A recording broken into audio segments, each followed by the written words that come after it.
Gather around, children, and I'll tell you the story of the wolf and the 7 kids. It is a somewhat derivative story of a hungry wolf and old goat and her kids, who in the traditional telling have numbered 7, but actually were only 3 during these particularly curious circumstances, due to one being away pursuing a law career, 2 travelling overseas, and 1 visiting her incarcerated stepfather in the local penitentiary.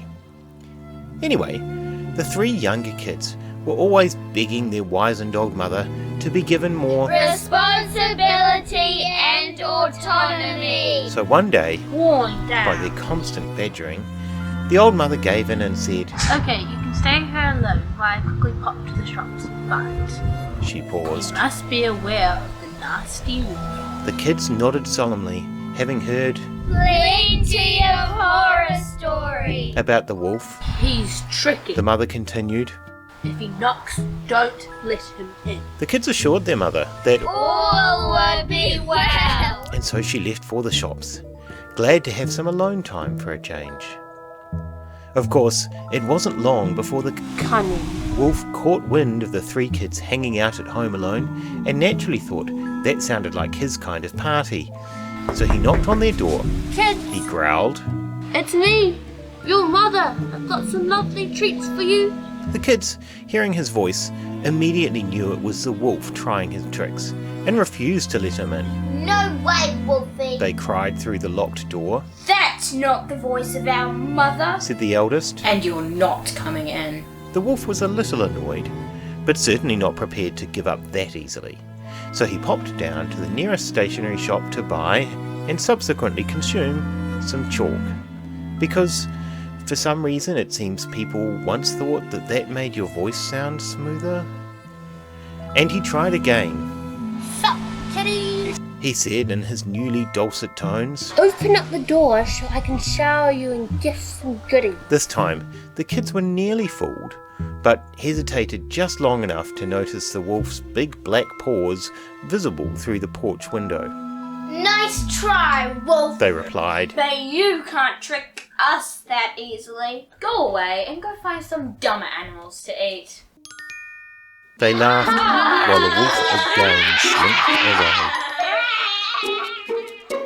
Now though, the wolf was determined, so his next stop was the bakery, where he demanded Old goat hand roll. to be made from dough to disguise his paws, and then onto the local flour mill, where they were dusted white with flour to truly anglicise them.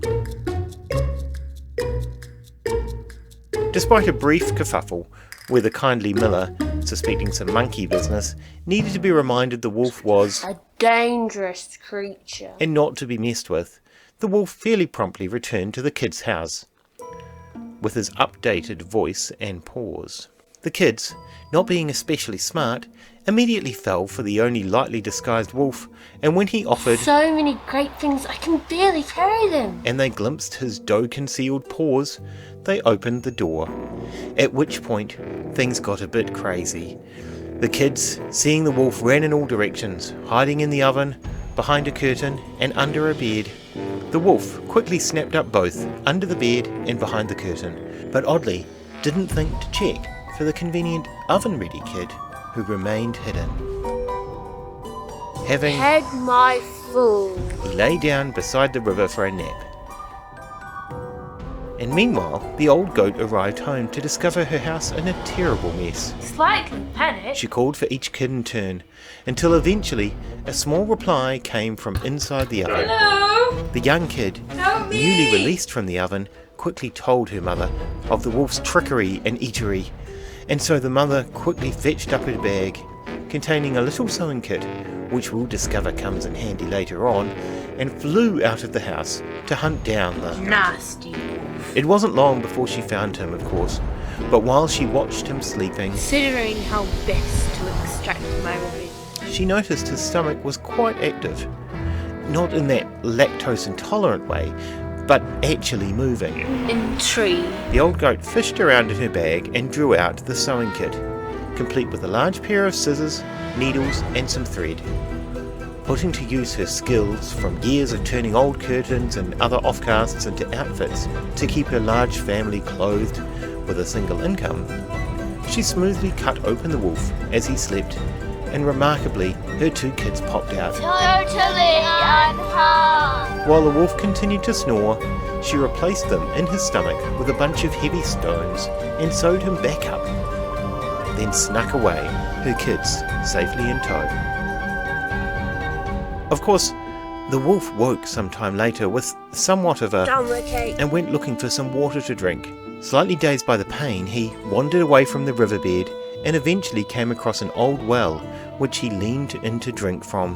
And, as you might expect, his leaning caused the heavy stones in his stomach to shift their position, and he lost his balance and tumbled down the well, sinking to the bottom to be never heard from again. The mother and her kids, naturally, lived relatively happily for some time after.